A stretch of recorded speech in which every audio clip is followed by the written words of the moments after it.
اب میں بڑے ادب و احترام کے ساتھ مصنف کتاب عالی جناب پروفیسر مفتی مشتاق تجاروی صاحب سے گزارش کروں گا کہ آپ تشریف لائیں اور کتاب کا تعارف آپ اپنے لفظوں میں ہمارے سامعین کی خدمت میں پیش کریں تاکہ لوگ کتاب کو بھی دیکھیں اور صاحب کتاب کے ذریعہ کتاب کے تعارف کو بھی ملاحظہ فرمائیں۔ عزت مآب مفتی مشتاق تجاروی صاحب۔ السلام علیکم، بسم اللہ الرحمن الرحیم، الحمدللہ رب العالمین، والصلاة والسلام علی رسولہ الامین وعلی آلہ واصحابہ اجمعین۔ سب سے پہلے تو میں یہ عرض کروں گا کہ خانقاہ عارفیہ میں دوبارہ حاضری میرے لیے قند مقرر کی طرح بہت ہی باعث سعادت اور خیر و برکت ہے۔ یہاں اس سے پہلے بھی میں حاضر ہوا تھا اور اس دفعہ ایک سے زیادہ قیام کا بھی موقع ملا اور اس کی جو برکتیں ہیں وہ اب تک محسوس ہوتی ہیں۔ کئی دفعہ خواہش ہوئی کہ پھر حاضری ہو، لیکن وہ کرونا کا دور ایسا ہوا کہ اس میں بالکل راستے ہی بد مفلوج ہو کر رہ گئے، تو موقع ملا تو پھر حاضری ہوئی ہے اور انشاءاللہ یہ سلسلہ آگے بھی رہے گا۔ میں بہت شکر گزار ہوں جناب داعی اسلام شیخ ابو سعید صفوی میاں حضور کا کہ انہوں نے اس موقع پر اس کو بھی یاد فرمایا اور جو ہمارے ساتھی ہمارے دوست احباب جو اسٹیج کے دونوں طرف بیٹھے ہوئے ہیں ان سب کا بھی میں شکر گزار ہوں، خاص طور سے پروفیسر اخلاق خان صاحب کا، مولانا حفیظ الرحمان کا، مولانا حسن سعید صفوی کا، مولانا ذیشان مصباحی کا اور مولانا علی میاں صاحب ہیں، وہ تو ہمارے شاگرد بھی ہیں، اور جتنے بھی حضرات بیٹھے ہوئے ہیں آپ سب حضرات کا شکریہ۔ مجھے چند منٹ میں ذرا تعارف کرانا ہے اس کتاب کا۔ تو اس کتاب کا جو رونمائی ہے وہ ایک خاص موضوع کے اعتبار سے ہو رہی ہے، خاص موقع کے اعتبار سے ہو رہی ہے۔ وہ موقع یہ ہے کہ ہندوستان کے اندر جو بقائے باہم اور جو ایک پلورل سوسائٹی ہے نا، تکثیری معاشرہ جو ہے، اس میں مسلمان کیسے رہیں، کیا کیا آپشنس ہیں مسلمانوں کے لیے، اور مطلب ایک اچھی بقائے باہم کے ساتھ کیسے اچھی زندگی گزاری جائے، امن ہو، شانتی ہو، ایک دوسرے کے اوپر اعتماد ہو، اپنے اپنے مذہبوں کو، مختلف مذہبوں کے ماننے والوں کے درمیان گفتگو ہو۔ اس حوالے سے یہ ایک پروگرام رکھا گیا ہے۔ تو اس نسبت سے میں ایک عرض کروں کہ ہندوستان میں ہندو اور مسلمانوں کی جو سچویشن، جو کیفیت آج ہے، کم و بیش 1400 سال سے یہی ہے۔ ایسا نہیں ہے کہ مسلمان جو ہے کوئی اجنبی ہو ہندوستان کے لیے۔ اسلام سے پہلے بھی عربوں کا یہاں آنا جانا تھا، اسلام آیا تب بھی یہاں مسلمان آتے رہے، اور خاص طور پر مسلمانوں کا بڑا اکرام اور احترام کیا گیا۔ بہت کم لوگوں کو یہ معلوم ہے کہ راجہ طاہر، جس کی محمد بن قاسم سے جنگ ہوئی تھی، اس کی حکومت کو قائم کرنے والے مسلمان تھے۔ راجہ طاہر کی حکومت مسلمانوں نے قائم کی تھی، اور اس کو مسلمانوں پر اتنا بھروسہ تھا کہ 3 سال کی جنگ کے بعد جب اس کو یہ لگا کہ وہ عربوں سے ہار جائے گا، تو اس نے اپنے بچوں کو مسلمانوں کے حوالے کیا کہ میرے بچوں کو لے کر ملک کے اندرونی علاقوں میں چلے جاؤ، میرے بچوں کی آپ لوگوں سے زیادہ حفاظت کوئی نہیں کر سکتا۔ تو یہ سچویشن اس دور سے قائم ہے۔ ہر دور میں جب دلی سلطنت جو قائم نہیں ہوئی تھی، جب حکومت قائم ہوئی تو پھر یعنی مسلمانوں کی، ترکوں کی حکومت قائم ہوئی، تب بھی ایک بقائے باہم، ایک میوچل انڈرسٹینڈنگ کی کیفیات رہی۔ اس میں کیا ہوا کہ بیچ بیچ میں غلط فہمیاں پیدا ہوتی رہی آپس میں، مختلف سیاسی جنگوں کو بعض لوگ مذہبی رنگ دیتے رہے، ہمیشہ رہا، آج بھی ایسا ہوتا ہے کہ بعض سیاسی مقاصد کے لیے مذہب کا استعمال کیا جاتا ہے۔ تو بہت سے لوگوں نے اس کی کوشش کی کہ ملک کے اندر جو ہندو مسلمانوں کے درمیان جو ایک یعنی غلط فہمی پیدا ہو جاتی ہے، ایسا ماحول بنایا جائے اس میں غلط فہمی پیدا نہ ہو۔ وہ لوگ جو ہے ایک یعنی جو پولیٹیکل لڑائی ہو سکتی ہے، وہ اس میں اتفاق سے دونوں طرف مسلمان بھی ہو سکتے ہیں، اور دونوں طرف جو ہے دو الگ الگ مذہبوں کے ماننے والے بھی ہو سکتے ہیں۔ اگر آپ دیکھیں تو مغلوں نے جو حکومت چھینی تھی وہ ہندوؤں سے نہیں چھینی تھی بلکہ مسلمانوں سے چھینی تھی۔ تو آپس میں دونوں پارٹیاں مسلمان بھی ہو سکتی ہیں، دو سیاسی جنگیں ہیں۔ تو جن لوگوں نے ہندو اور مسلمانوں کے درمیان ایک مفاہمت اور بقائے باہم کی کوششیں کی، ان میں کئی اہم نام ہیں، جن میں ایک نام دارا شکوہ کا بھی ہے۔ اور دارا شکوہ سے ہمیں اسی لیے دلچسپی پیدا ہوئی کہ وہ ایک اپنے وقت کے ایک امیر ترین آدمی بہت پاورفل آدمی اور ایک پاورفل حکومت کے شہزادے، اور کم سے کم اپنی زندگی میں تو وہ ایک یہ مانا گیا تھا کہ وہی نائب بھی ہوں گے، کیونکہ شاہجہاں کے سب سے عزیز بیٹے وہی تھے، ممتاز محل اور شاہجہاں کے، اور شاہجہاں کی پوری کوشش تھی کہ شاہجہاں کے بعد وہی بادشاہ بنے۔ اتفاق ہے، تو حکومت تو واللہ یؤتی ملکہ من یشاء، حکومت تو اللہ کے ہاتھ میں ہے، جس کو چاہے وہ دے، انسانوں کی کوششیں رہ جاتی ہیں، وہ بادشاہ نہیں بن سکے، لیکن اس وقت میں پوزیشن یہ تھی کہ شاید وہی بادشاہ بنیں گے۔ اس پوزیشن میں رہتے ہوئے ذاتی ان کی کوئی مسئلہ نہیں تھا ان کے لیے، لیکن ایک عوام کا اور ایک مسلمانوں اور ہندوؤں کے بیچ مفاہمت کے لیے انہوں نے جدوجہد کی۔ اور ایک بات اور ہے، ایک بڑی بات یہ ہے کہ اس پوزیشن میں رہتے ہوئے انہوں نے تصوف کو ذریعہ بنایا۔ وہ خود صوفی تھے، اور عام طور پہ مغل جو ہے صوفی رہے ہیں، تصوف سے دلچسپی رہی ہے، لیکن زیادہ تر مغل جو ہے وہ نقشبندی صوفی رہے ہیں۔ لیکن دارا شکوہ کی خاص بات یہ ہے کہ وہ قادری صوفی ہیں، اور ان کی جو عقیدت تھی وہ اصل میں جو دارا شکوہ کے دادا تھے سلطان جہانگیر، ان سے شروع ہوتی ہے۔ سلطان جہانگیر کو میاں میر سے عقیدت تھی۔ سلطان جہانگیر کے بارے میں دارا شکوہ نے خود لکھا ہے کہ وہ صوفیوں سے بہت ناراض رہتے ہیں۔ کچھ رہے ہوں گے مسائل ان کے، تو جہانگیر کا مسئلہ یہ تھا کہ ان کو کچھ اور بھی چیزیں تھی، پینے وینے کی بھی عادت پڑ گئی تھی مختلف وجوہات کی بنیاد پر، لیکن میاں میر سے بڑی عقیدت تھی۔ تو میاں میر کی خانقاہ میں خود بھی جاتے تھے، شاہجہاں کو بھی بھیجتے تھے، اور جب یہ دارا شکوہ کی عمر 16-17 سال تھی، بلکہ 15 بھی نہیں تھی، 15 سال تھی یا اس سے کم، تب یہ خانقاہ میں گئے۔ انہوں نے تفصیل سے واقعہ لکھا ہے کہ میں جو خانقاہ گیا میں نے کیا دیکھا، کس طرح سے وہ متاثر ہوئے۔ اور اس وقت میں اتفاق یہ ہے کہ میاں میر وہ لونگ چبا رہے تھے، تو میاں میر کو کچھ خیال ہوا، بزرگوں کی نظریں جو ہے وہ بزرگ جانتے ہیں یا یہ کہ رب العالمین جانتا ہے، تو انہوں نے کچھ لونگیں منہ میں چبائی اور پھینک دی،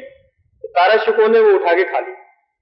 ہو سکتا ہے کہ کچھ قلب ماہیت ایسا ہوا ہو، اس کے بعد وہ بڑے عقیدت مند ہو گئے۔ اور پھر کچھ دن کے بعد جب انہوں نے مرید ہونے کا ارادہ کیا تو اتفاق سے حضرت میاں میر کا انتقال ہو چکا تھا، تو حضرت میاں میر کے ایک مرید تھے خلیفہ ملا شاہ بدخشی، جن کا بڑا ذکر ہوتا رہا، ان سے انہوں نے مرید ہوئے، اپنا تخلص قادری رکھا، شاعری بھی کرنے لگے، اور انہوں نے بہت ساری کتابیں لکھی۔ ان کی کم سے کم 15 کتابیں چھوٹی بڑی وہ اس وقت موجود ہیں، لیکن اندازہ یہ ہے کہ بہت ساری کتابیں اور بھی ہوں گی جو ضائع ہو گئی، اس لیے کہ پوری کایا پلٹ گئی تھی وہ، خاص طور سے جو سامو گڑھ کی لڑائی کے بعد، تو بالکل ایک طرح سے ان کا سب کچھ بربادی ہو گیا، اور وہ جو تھوڑا بہت وقت ملا تو اس میں وہ جنگلوں میں پھرتے رہے، لیکن جو ان کی موجود ہے کتابیں وہ بھی تقریباً 14 یا 15 کتابیں موجود ہیں ان کی، جن میں سے سبھی چھپی ہوئی ہیں۔ ایک مقدمہ ہے جو فرانس میں ہے، ابھی اس کی اشاعت نہیں ہو سکی ہے، انہوں نے ایک البم بنایا تھا، اس کا مقدمہ جو ہے وہ بھی شائع نہیں ہوا۔ ان کی جو سب سے اہم کتاب ہے وہ سفینۃ الاولیاء۔ سفینۃ الاولیاء صوفیہ کا تذکرہ ہے، اور وہ صرف صوفیہ کا تذکرہ نہیں ہے، بلکہ وہ ایک طرح سے ایک عام انسان کے لیے، عام مسلمان کے لیے ایک گائیڈنس ہے، مسلمان کیسے زندگی گزارے۔ اسی لیے انہوں نے اللہ کے رسول صلی اللہ علیہ وسلم کی سیرت طیبہ سے اپنی کتاب کا آغاز کیا ہے، جو صوفیہ کرام نہیں کرتے۔ صوفیہ کے ہاں عام طور پہ 2ری صدی سے تذکرہ شروع ہوتا ہے، تو انہوں نے اللہ کے رسول صلی اللہ علیہ وسلم کی سیرت طیبہ، خلفائے راشدین اور بعض اجلہ صحابہ کا تذکرہ کیا ہے، پھر اہم صوفیہ کا کچھ جسٹ بتایا ہے کہ کیسے زندگی گزارتے تھے، حکمت کیا ہے، ان کی تعلیمات کیا ہے، ہمارے لیے نمونہ کیا ہے۔ بہت چھوٹے چھوٹے تذکرے ہیں، ان میں بہت یہ تفصیل نہیں ہے کہ وہ کہاں پیدا ہوئے، کہاں انتقال ہوا، کہیں کہیں ذکر کیا ہے، لیکن زیادہ تر اس میں عملی چیزیں ہیں صوفیہ کی۔ جس طرح سے جنت میں جانے کی ضرورت مردوں کو ہے، ایسے ہی جنت میں جانے کی ضرورت عورتوں کو بھی ہے۔ مردوں کو بھی ایک آئیڈیل چاہیے، عورتوں کو بھی ایک آئیڈیل چاہیے۔ تو دارا شکوہ کی یہ کتاب اس طرح سے بالکل ایک آئیڈیل کتاب ہے کہ اس میں جیسے مرد صوفیہ کا تذکرہ ہے، ایسے خواتین صوفیہ کا بھی تذکرہ ہے، اور خواتین میں بھی انہوں نے یہ کیا ہے کہ 36 منتخب خواتین کا ذکر کیا ہے، جس میں 18 خواتین ایسی ہیں جو ازواج مطہرات، امہات المومنین اور صحابیات ہیں، اور باقی جو ہے وہ بعد کی صوفی خواتین۔ آپ تصور کیجئے کہ عہد وسطیٰ کے معاشرے میں جہاں عورت جس سواری میں جا رہی ہو اس سواری کو دیکھنا بھی، بڑے گھرانوں کی عورتیں اگر کس سواری میں جا رہے ہو اس سواری کو دیکھنا بھی گناہ ہوتا تھا، ایسے میں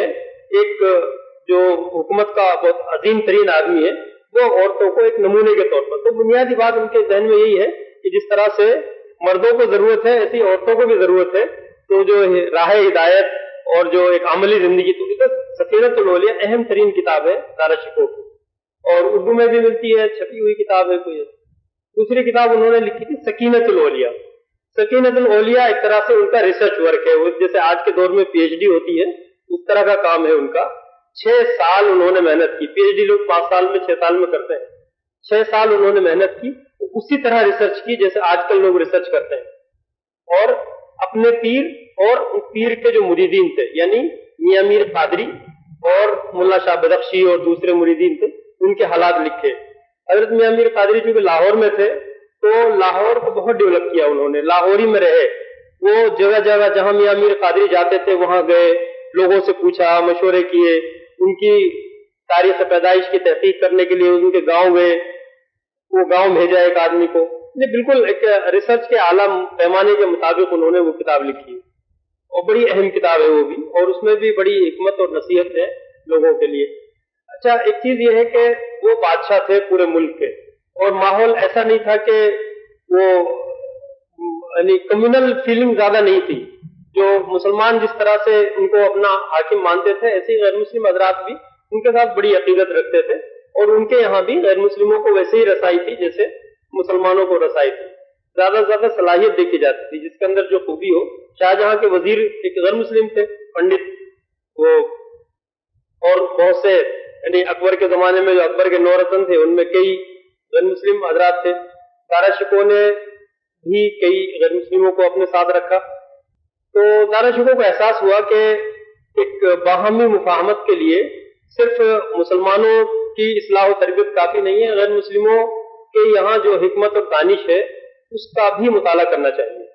تو دارا شکوہ نے ایک کتاب لکھی، اس کا نام رکھا انہوں نے مجمع البحرین۔ مجمع البحرین قرآنی اصطلاح ہے، اس کا بنیادی مقصد یہ تھا کہ انہوں نے یہ اپروچ کی ہے کہ تصوف ایک دریا ہے اور ویدانت ایک دریا ہے، تو ان دونوں میں کیا چیزیں ایسی ہو سکتی ہیں جو کامن ہو، تو اس نیت سے انہوں نے مجمع البحرین کے نام سے کتاب لکھی، اور دونوں مذہبوں کے درمیان جو بنیادی جو کامن یا جو مشترک تعلیمات تھی ان کو جمع کرنے کی کوشش کی۔ ممکن ہے کہ اس میں انہوں نے کچھ غلطیاں کی ہوں، کیونکہ جب ایک آدمی کوئی خاص ٹارگٹ بنا کے چلتا ہے تو پھر اس کی نظر جو ہے وہ یہ اس کی نظر سے وہی چیزوں کو ڈھونڈتی ہے، اور بسا اوقات وہ غلطی بھی کر جاتا ہے، تو ہو سکتا ہے ان سے کچھ غلطیاں ہوئی ہوں اس میں، لیکن ان کی جو نیت ہے اور جو انٹینشن ہے وہ یقیناً قابل تعریف ہے کہ انہوں نے دونوں کو۔ اچھا، ایک بات اور ہے، جو مجمع البحرین ہے یہ واحد کتاب ہے جس کے مخاطب عوام نہیں ہے، انہوں نے واضح طور پر مقدمے میں لکھا ہے کہ عوام کے لیے میں نہیں لکھ رہا ہوں، یہ شاہی گھرانے کے لیے کتاب لکھی تھی۔ مقصد یہ تھا کہ شاہی گھرانے کے لوگ جو ہیں ان چیزوں کو سمجھیں اور ان میں جو اچھی چیزوں ان کو وہ قبول کر کے اور ایک مفاہمت کا ماحول پیدا ہو۔ میرا خیال ہے کہ وہ زیادہ ہو گیا، میں جو ایک اگلا حصہ ان کا اس کے بعد کا ہے، وہ ایک چیز یہ ہے کہ پھر انہوں نے جیسے اکبر نے بھی یہ کام کیا کہ مختلف مذاہب کے درمیان مفاہمت کے لیے ان مذاہب کے متون کا مطالعہ کیا۔ جو مہابھارت کا ترجمہ اکبر نے کروایا تھا اس کا مقدمہ ابو الفضل نے لکھا، کتاب چھپی ہوئی ہے، اس کے مقدمے میں ابو الفضل نے یہ لکھا ہے کہ اس کتاب کے ترجمے سے مقصد یہ ہے کہ مسلمانوں کو یہ اندازہ ہو کہ ہندوؤں کا جو مذہب ہے وہ بھی بے بنیاد نہیں ہے، کچھ بنیادیں ہیں ان کے اندر بھی، تاکہ وہ جو آپس میں جو دوریاں ہیں، جو خلیج ہیں، وہ کم ہو سکے، لوگ یہ سمجھیں کہ یہ بھی مذہبی لوگ ہیں۔ دیکھیے، مذہب پر لوگ اعتماد کرتے ہیں، اگر یہ پتا ہوگا کہ کسی کو مادر پدر آزاد ہے، کسی چیز کو نہیں مانتا، آپ کسی کو پسند دلائیں گے تو کس کی دلائیں گے؟ مسلمان ہے تو اللہ کی دلائیں گے، قرآن کی دلائیں گے، غیر مسلم ہے تو گیتا کی دلائیں گے، اور اگر جو کسی مذہبی کو نہیں مانتا تو کیا کریں گے؟ کس بنیاد پہ آپ اس کے اوپر بھروسہ کریں گے؟ تو ایک اکبر نے بھی یہ گویا شروع کیا تھا، دارا شکوہ نے اس کو تھوڑا سا آگے بڑھایا، انہوں نے خود عیسائیت کا مطالعہ کیا، یہودیت کا مطالعہ کیا۔ دارا شکوہ کے بہت سے ملازم عیسائی تھے، بلکہ ایک جو ان کا جو ایک نوکر جو تھا وہ اٹالین تھا، جس نے دارا شکوہ کے اوپر پھر یورپ میں کافی کام کیا اور کافی دارا شکوہ کے بارے میں انہوں نے جھوٹ بھی بولے،